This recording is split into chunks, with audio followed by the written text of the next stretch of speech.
ધોરણ 5 chapter number 10 10મો અને 100મો ભાગ તેની અંદર આપણે દશાંશ સંખ્યાઓના સરવાળા અને બાદબાકીની ચર્ચા કરીશું અને દાખલાઓ ગણીશું. પહેલું છે આપણું 0.4 અને 0.3. હવે જે રીતે આપણે સરવાળાની સાદા સરવાળા કરીએ અને એની અંદર એક નીચે એક રકમ લખીએ છીએ તેવી જ રીતે અહીં પણ આપણે એક અંકની નીચે જ બીજો અંક, પોઈન્ટ હોય ત્યાં પોઈન્ટ અને અંક હોય ત્યાં અંક, એ રીતે વ્યવસ્થિત રકમ લખીને પછી દાખલાઓ ગણવાના છે, તો દાખલાનો જવાબ સાચો પડશે. હવે 0.3 છે 0.4, આપણે 4 વત્તા 3 કેટલા થશે? 7. પોઈન્ટ છે ત્યાં પોઈન્ટ અને 0 છે ત્યાં 0, જવાબ શું આવશે? 0.7. બીજો દાખલો છે 0.9 વત્તા 0.8, 9 વત્તા 8 એટલે 17 ના 7 નીચે લખવાના છે, વધી પડી 1, 0ની ઉપર 1 વધી મૂકવાની છે અને 1 પાછા નીચે, જવાબ શું આવશે? 1.7. ત્રીજો દાખલો છે 1.3 વત્તા 0.6, 3 વત્તા 6 એટલે 9 થશે, પોઈન્ટ મૂકીને 1, 1 વત્તા 0 એટલે 1.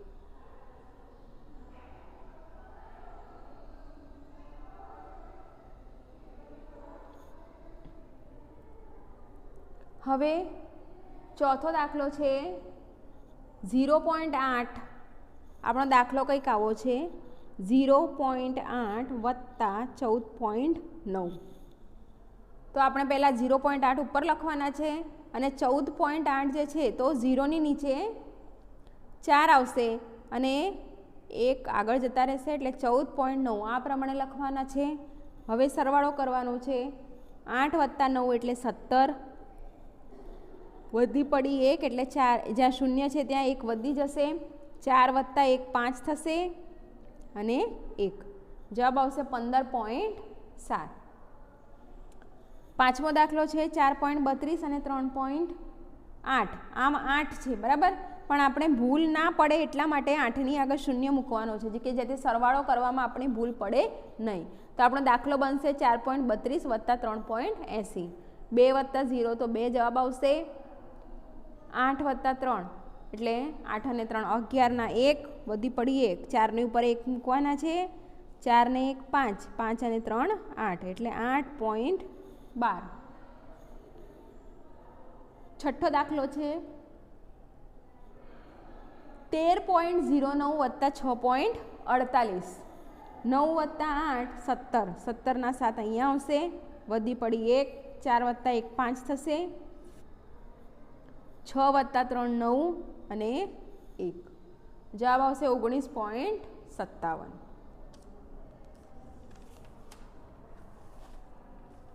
હવે જોઈએ આપણે બાદબાકી. બાદબાકીમાં છે 0.9 માઇનસ 0.2. હવે 9માંથી 2 જાય છે, 9માંથી 2 જાય તો શું રહેશે? 7, જવાબ શું આવશે આપણો? 0.7. બીજો જે દાખલો છે 1.4 માઇનસ 0.2, 4માંથી 2 જશે તો 2, પોઈન્ટના પોઈન્ટ અને 1માંથી 0 જાય તો 1. આગળ દાખલો છે ત્રીજો 3.8 માઇનસ 1.9. હવે 8માંથી 9 જશે નહીં એટલે અહીંયા કેટલા આવશે? 18 અને અહીંયા આવશે 3ની ઉપર 2, 18માંથી 9 જાય તો 9, 2માંથી 1 જાય તો 1, જવાબ શું આવશે? 1.9. ચોથો છે દાખલો 4.2 માઇનસ 2.84. હવે જુઓ ઉપર જે છે એ 2 અંકો છે અને નીચે જે છે એ 3 અંકો છે. હવે 4ની ઉપર કશું નથી, હવે 4ને શામાંથી બાદ કરવા પડે આપણને? તો ત્યાં આપણે 0 લખી દઈશું, અહીં આપણે 0 લખીશું અને 0માંથી આપણે 4ને બાદ કરીશું, 10 આવશે, 10માંથી 4 જાય તો 6 અને 2ની ઉપર આવશે 1 બરાબર. હવે 1માંથી 8 નહીં જાય એટલે 4 ઉપરથી આપણે લઈશું અને અહીંયા 1ની ઉપર 11 આવશે અને 4ની ઉપર 3 આવશે. હવે 8માંથી 11માંથી આપણે 8ને બાદ કરીશું એટલે કેટલા આવશે 3. 3માંથી 2 જાય તો 1. જવાબ શું આવશે 1.36.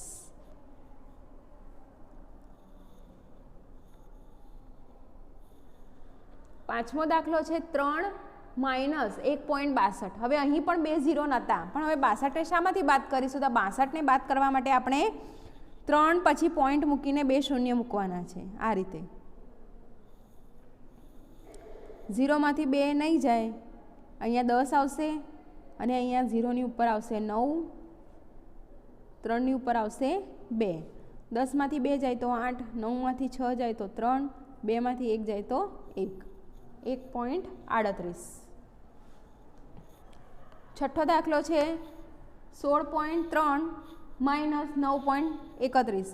હવે જો અહીંયા પણ 16.3 છે. હવે 1ની શામાંથી બાદ કરીશું? એટલા માટે 1ની ઉપર શું મૂકીએ આપણે? શૂન્ય. એટલે 16.30 ઓછા 9.31. 0માંથી 1 નહીં જાય એટલે અહીંયા કેટલા આવશે? 10. 10માંથી 1 જાય તો 9 અને 2 અહીંયા 3ની ઉપર આવશે 2. બરાબર છે. હવે 2માંથી 3 ના જાય એટલે અહીંયા કેટલા આવશે? 12 અને 6ની ઉપર આવશે 5.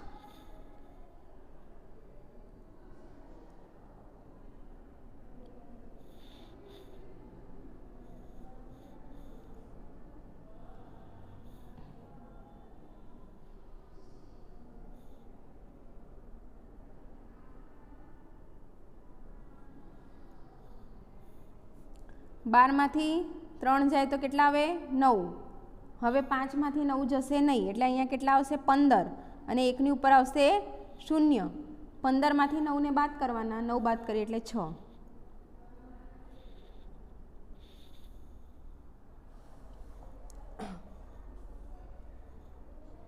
0.4 માઇનસ 0.2 બરાબર છે. આ સહેલું છે. 4માંથી 2 જાય તો 2 એટલે 0.2.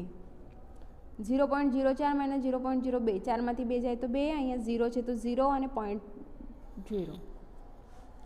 અહીંયા 0.40 માઇનસ 0.2. હવે અહીંયા 10 આવશે. 10માંથી 2 જાય તો 8, અહીંયા આવશે 3 અને 0.38 જવાબ આવશે. અહીંયા આપણને કોષ્ટક આપ્યું છે. કોષ્ટકના આધારે નીચેના પ્રશ્નના જવાબ લખો.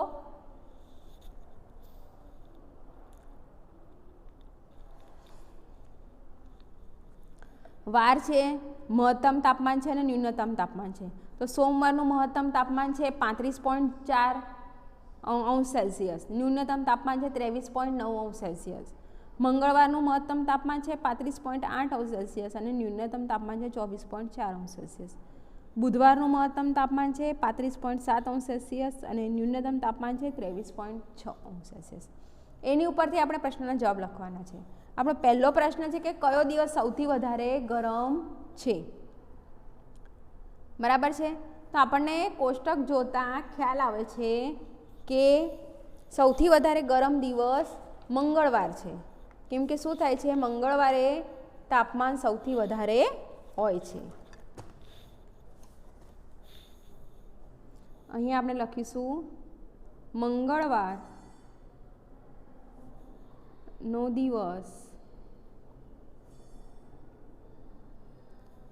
સૌથી ગરમ છે. સોમવારના મહત્તમ અને ન્યૂનતમ તાપમાન વચ્ચેનો તફાવત શોધો. તો મહત્તમ તાપમાન છે સોમવારનું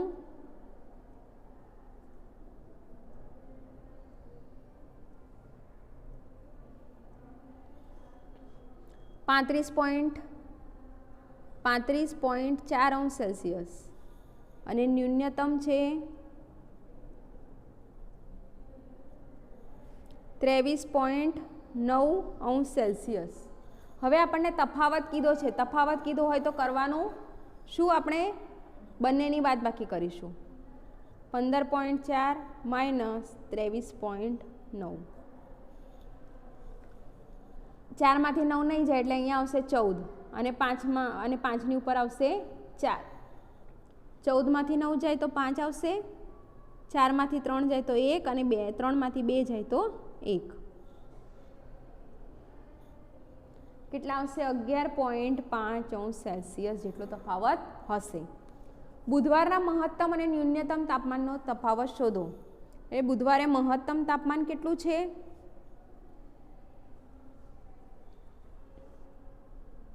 35.7 અંશ સેલ્સિયસ અને ન્યૂનતમ તાપમાન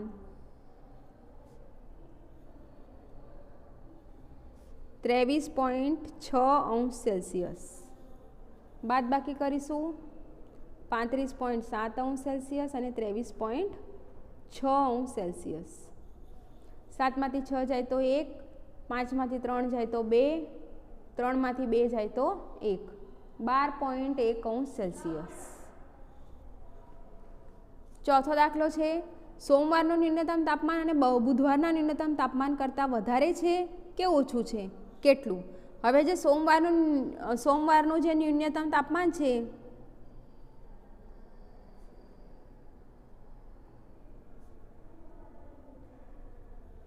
એ 23.9 છે અને બુધવારનું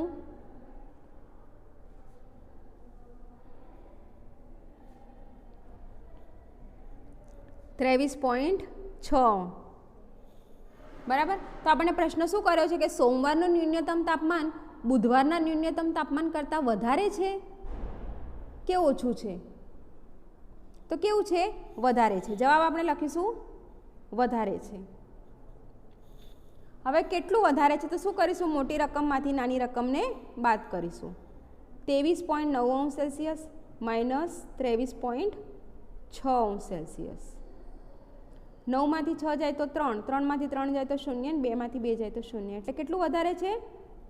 0.03 અંશ સેલ્સિયસ. એટલે 0.3 અંશ સેલ્સિયસ જેટલું વધારે છે. પાંચમું છે, મંગળવારના મહત્તમ તાપમાન અને બુધવારના ન્યૂનતમ તાપમાન વચ્ચેનો તફાવત શોધો. હવે મંગળવારનું મહત્તમ તાપમાન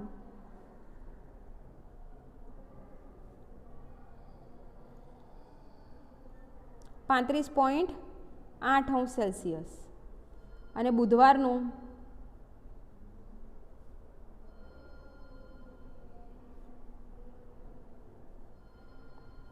35.7 અંશ સેલ્સિયસ છે.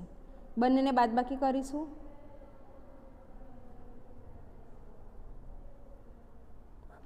8માંથી 7 જાય તો 1, 5માંથી 5 જાય તો 0, 3માંથી 3 જાય તો 0. ના સોરી, બુધવારે છે 23. આપણને શું કીધું છે? બુધવારનું ન્યૂનતમ તાપમાન કીધું છે. સોરી, આ મહત્તમ તાપમાનનું અહીંયા આપણે ન્યૂનતમ લઈએ. ન્યૂનતમ તાપમાન કેટલું છે? 23 છે. એટલે 23.6 છે. અહીંયા 35.8 અંશ સેલ્સિયસ માઇનસ 23.6 અંશ સેલ્સિયસ. 8માંથી 6 જાય તો 2, 5માંથી 3 જાય તો 2 અને 3માંથી 2 જાય તો 1. એટલે કેટલા અંશ સેલ્સિયસનો તફાવત હશે? 12.2 અંશ સેલ્સિયસ. 12.2 અંશ સેલ્સિયસ તફાવત હશે.